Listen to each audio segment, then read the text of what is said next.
Bike me working a bike. What's going on, folks? My fellow bike nerds, bike enthusiasts. Another day. Usually I say another dollar, but in this case, I guess it'd be $1 spent. But anywho, another day.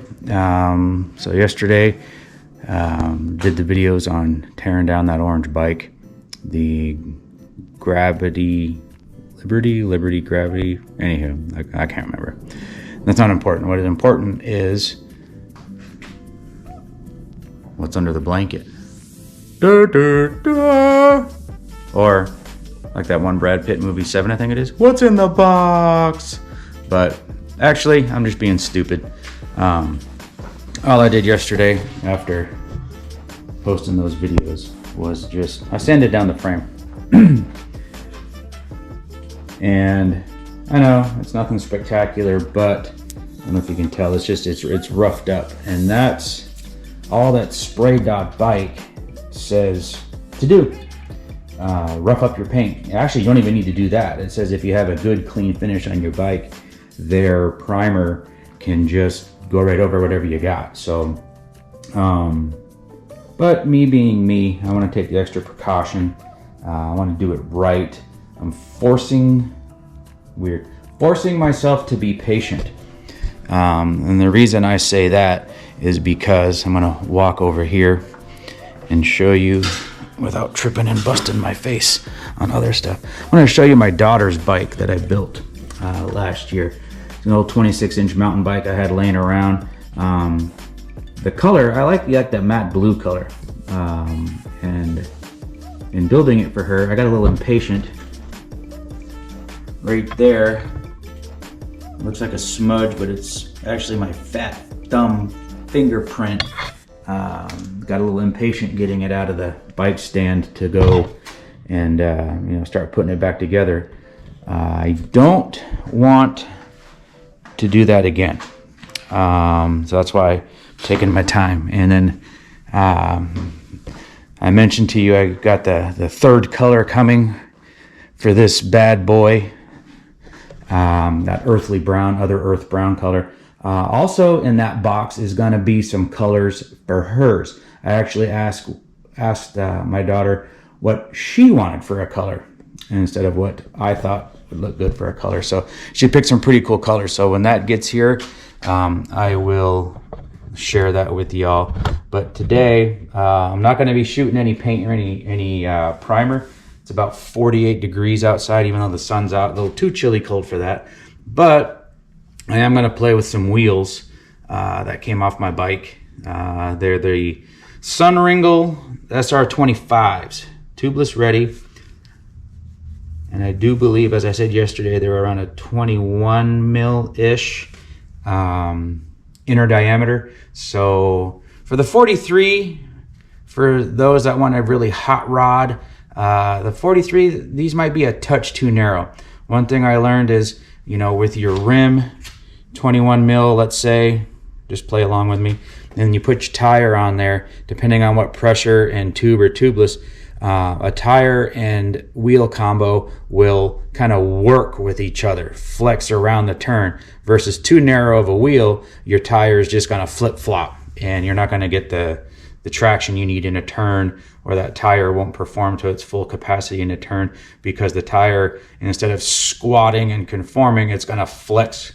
And some of the stuff around here in North Texas is pretty ruddy, crappy. Knob Hills, my North Texas peeps will know what I'm talking about. Knob Hills, fun little area, but the roots out there. And so if your tire wheel combo is narrow, wide, narrow, take it as you will, you might not get the full potential out of your wheel system. So let's get this party started. Put or placed in lovingly in this Park Tool WH1 wheel holder. It's great. Fits in your benchtop vise, and then if you got through axles, this is really for you. But me, being a QR nerd, it's not as stable as it should be, because kind of had to redneck ingenuity, if you will, to get it to hold in there the right way with these QR axles, but for the time being, I think it'll work out all right, as long as I don't wrench on it too bad. So I would recommend, if you're going to do something like this, always double check your axle before you put your QR skewer through. That'll ruin your day real fast. So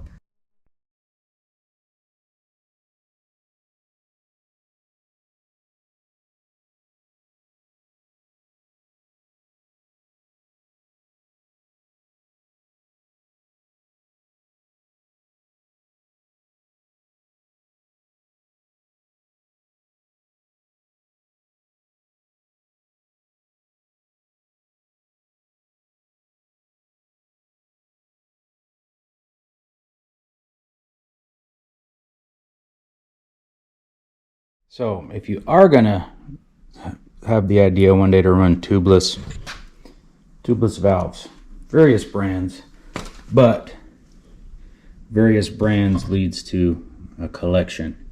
So find what valve works for you. Muck off, that's the one I usually use. Seems to work pretty decent, but sometimes you can get tubes with removable cores. The reason I say that is, say you run a tube, something happens, the tube goes flat, take your core out of your valve and save it. You can actually buy bags of valves on, I think, Amazon for, I think you get like 10-20 valves for pretty inexpensive. I want to say under 20 bucks, maybe even under 10 bucks. But the other thing too is when you get your tubeless valves, they come with different rubber seats, rubber booties. Find what works for you. Even on one wheel set, you might find the way it's taped, the way you fit it in there is might require different booties on one than the other. And then also another reason I like muck off valves, let me see if I can find one here.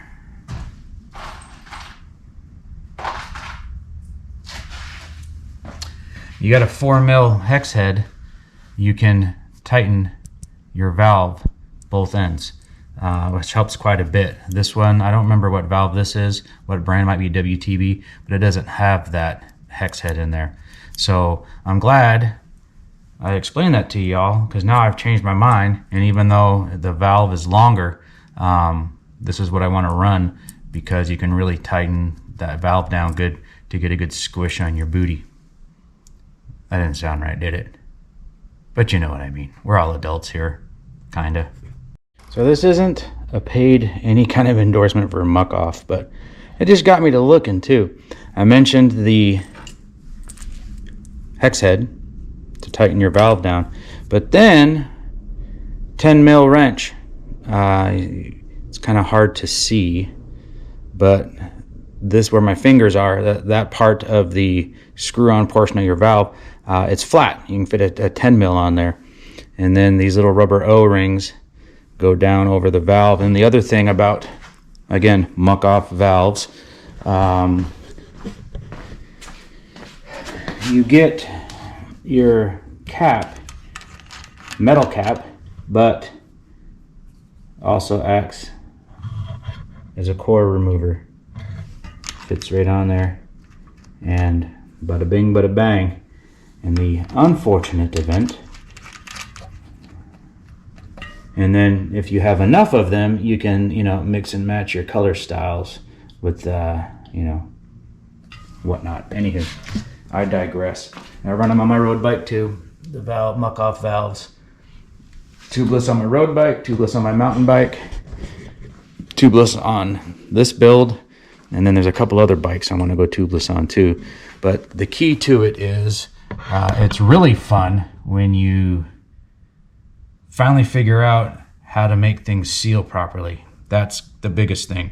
And it could be as little as your valve. It might be, you don't see any air coming out of your bead or the spoke holes. Nothing coming out here, but, and I noticed this on my mountain bike the other day when it wouldn't hold air, that valve wiggled ever so slightly. So between running a thinner sealant and kind of popping the, actually I wound up on that one, I apologize. I wound up on that one taking the 10 mil wrench, and the valve body wasn't turning when I turned the nut. So that was part of the problem as well. So for almost 24 hours, that rear tire has been holding about 46 to 48 PSI. Yes, I know that's ungoshly high for a tubeless mountain bike tire, but what I like to do is, once you know it seals without putting sealant in it, and I'll touch on that as I set this up further. Once it seals, I like to put that sealant back in there, fill it up to either the max recommended PSI or close to it. With my reckoning, my thinking is, as you spin that wheel, if there is a slow leak, that air might be squeezing out at such a high enough pressure where that sealant might be drawn to, and seal that area up. Some of you watching this that have way more experience than me are probably laughing right now saying, yeah. But in my pea brain, with no engineering, no formal bike training, repair training at all, kind of makes sense. And so far, it seems to be treating me well.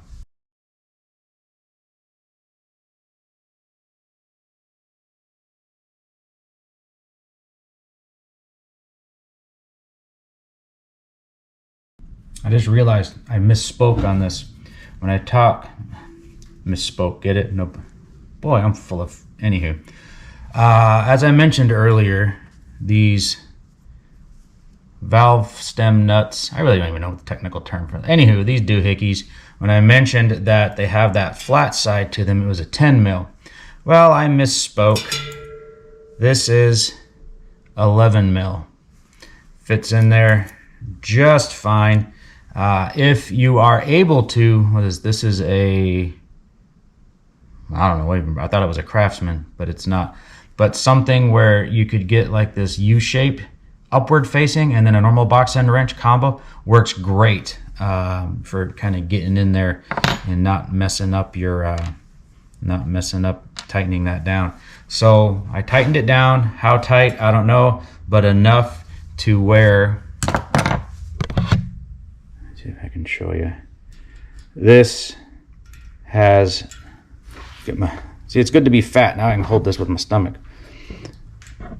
This has no movement, no wiggle, because in here, if everything on your tubeless wheel, tubeless tire and wheel set up the way they should, I know that don't should on me, but the way they should, the only place I have found you have a problem, I have had a problem, it's going to be right here. It's going to be a slow enough leak where the sealant will not get into here and leak out to show you, because it's just that small of a space.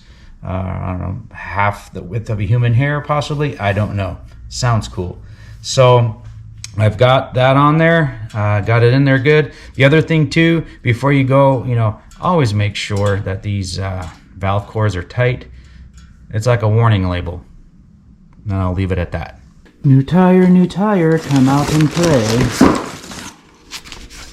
So again, these are Vittoria Terreno Dry 700 by 38C.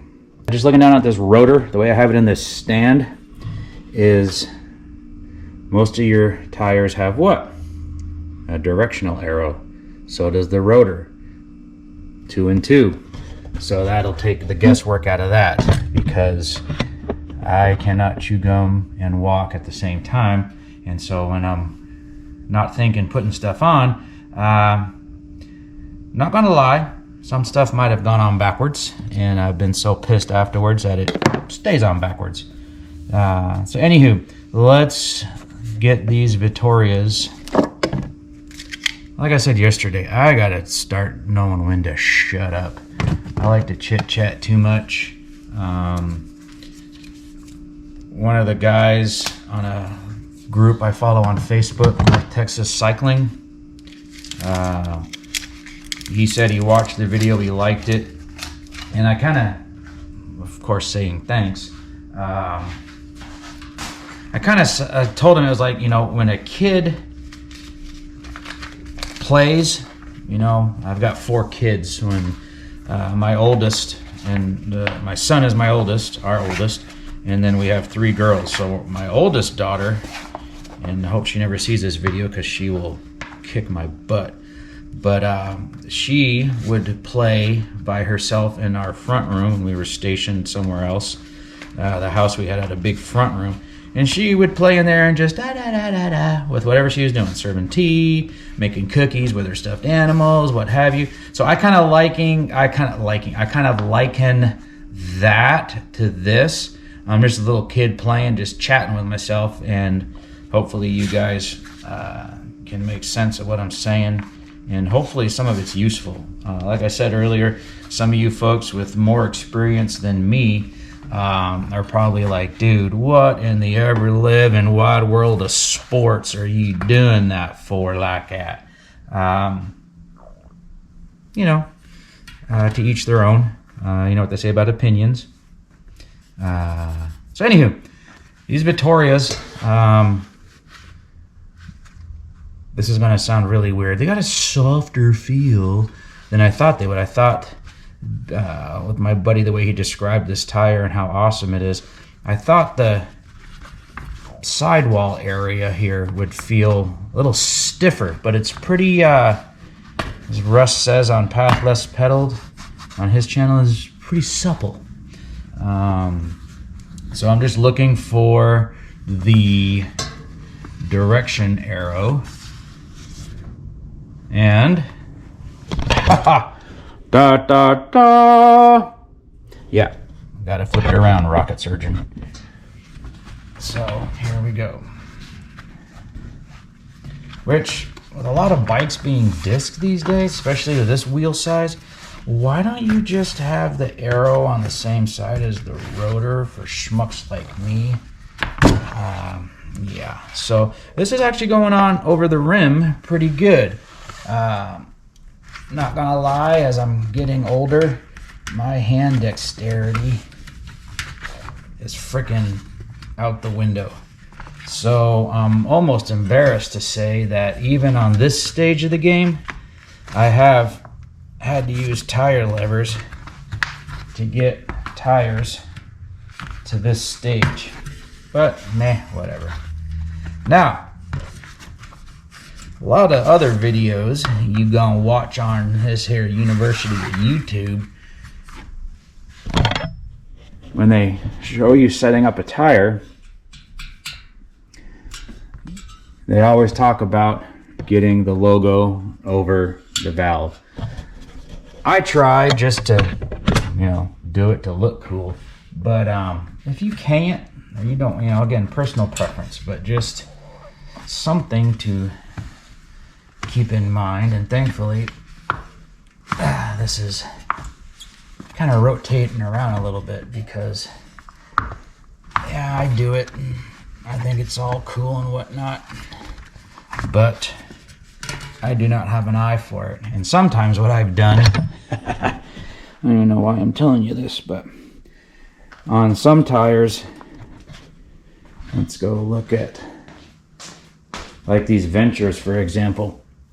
See, I didn't go fancy, but on the front tire, on other stuff, tires I've set up, I've put like the logo centered, or this part centered on the front wheel, and on the rear wheel it's back asswards. So yeah, again, I can't do 2 things at once, but let's continue setting this up.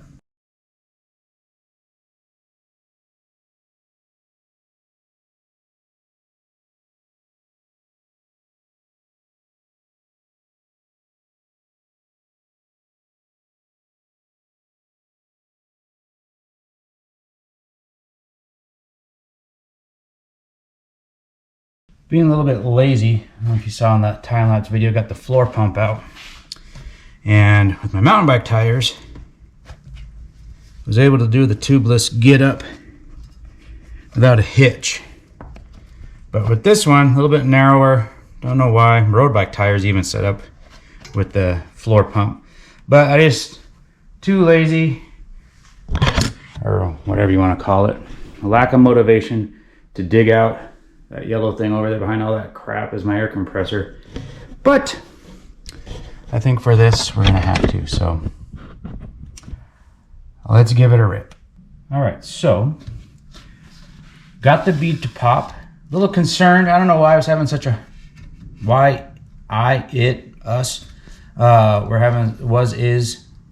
used to be having such a hard time, but it's 10 after 11 right now, and I've not put sealant in here. Like I said, you want to make sure it seals. So I'm going to take a PSI reading. I've got 57 PSI at 10 after 11. So I'm going to go do some other happy hoopla. Check the PSI again, probably in about 10-15 minutes. Let me find a valve cap here. I'm going to check it again, and if it's 55 to 57, maybe even 54, I'm going to call that good. Right now, max PSI on these, according to the sidewall, minimum is 35, max is 87. You get 87 in these suckers on these rims, more power to you. 35, I was actually advised tubeless about 34 in these, so I might go 33 to 37 depending on the terrain, and of course my weight. So hopefully I will come back with good news that these are holding air. One last thing before we stop for the day. This little rubber booty, they go on your valve. Remember I talked about touching your booty? For this type of setup, they squish too easy. Or maybe I'm just a beast.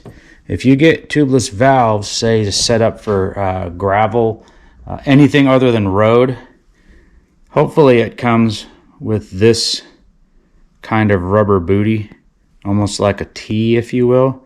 That seems to, when this little rubber collar squishes down against your rim, you're going to have this block versus having to take your valve out, take your booty off, reinstall another booty, and then having to reseat right in here. And the one thing I like about Vittoria tires, in my experience, when they seat, they are seated. So if you got to take this back out, I had to undo the bead from here all the way to here, and then it's a pain in the butt to get it to bead back up. But I don't hear any hissing. I don't feel anything on my face when I spin the wheel and get my ear right down in there, my cheek real close. I don't feel any kind of air whatsoever, no air movement. So I think we're done for today. I'm not going to bore you with setting up the other wheel. Wash, rinse, repeat, basically. So hopefully the next time we chit chat, these will be holding sealant. We'll be holding probably, I'm just going to go for a nice even 35. I don't want to go as high as 40. And then I might slap them on my Salsa Marrakesh just to see how they ride. I'm real jazzed to see how they ride. I've heard nothing but good things about them. So, update, the fork. It's on its way, obviously, but finally got an update rather than February 4, when it's February 9th, that they'll be here tomorrow, even though they arrived at my local post office at dark 30. Maybe I'll get lucky and they'll show up today. Our mailman's a pretty solid dude, so I'm pretty jazzed to show you those. I think they're carbon fork legs. If they're not, I might wind up painting them the same as this, or I might just leave them the flat black. I don't know. But anywho, Yeah, jazzed that the forks finally got updated to show a delivery date of hopefully tomorrow. But I'm feeling kind of lucky, so maybe before I leave for work today in about an hour, maybe they'll be here. But thanks for watching. Stay safe, rubber side down, and yeah, hit me up with anything through the comments. If questions, suggestions, complaints, meh, stand in line. I'll get to it. But hopefully you just like hearing me jabber on about nothing, helps your day pass, listen in the background kind of a thing. Or, you know, maybe some of this stuff is, hopefully it is helpful. Like I said yesterday, I want to kind of pass on what I've learned from the University of YouTube. It's helped me quite a bit. Maybe the next video I'll show you some examples. And then I have not forgot, remember when I told y'all there was a sticker right here that had a wheelchair on it? It's from 3E. Google it. I know they're on Facebook, but I will get to the story. But it involves that sticker, the hitch that was on there, and that thing hanging from the ceiling right there. So have a good day, everybody. And if I don't get to you before the weekend, have a good weekend. Rubber side down.